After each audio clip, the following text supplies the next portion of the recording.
Frères, il faut que vous le sachiez, l'évangile que je proclame n'est pas une invention humaine. Ce n'est pas non plus un homme qui me l'a transmis ou enseigné. Mon évangile vient d'une révélation de Jésus-Christ.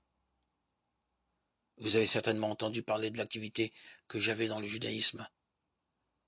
Je menais une persécution effrénée contre l'Église de Dieu, et je cherchais à la détruire.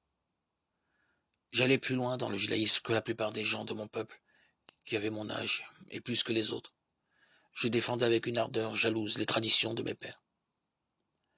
Mais Dieu m'avait mis à part dès le sein de ma mère.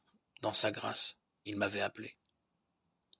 Et un jour, il a trouvé bon de mettre en moi la révélation de son Fils pour que moi je l'annonce parmi les nations païennes.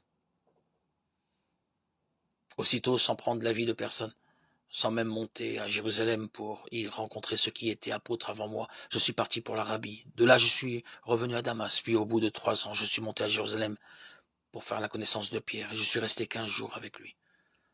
Je n'ai vu aucun des autres apôtres, sauf Jacques, le frère du Seigneur.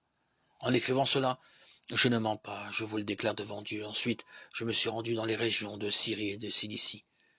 Mais pour les églises du Christ, qui sont en Judée, mon visage restait inconnu. Elles avaient simplement entendu dire ceci. L'homme qui nous persécutait de naguère annonce aujourd'hui la foi qu'il cherchait alors à détruire. Et ces églises rendaient gloire à Dieu, à mon sujet. Lettre de saint Paul apôtre aux Galates. 1, 11, 24.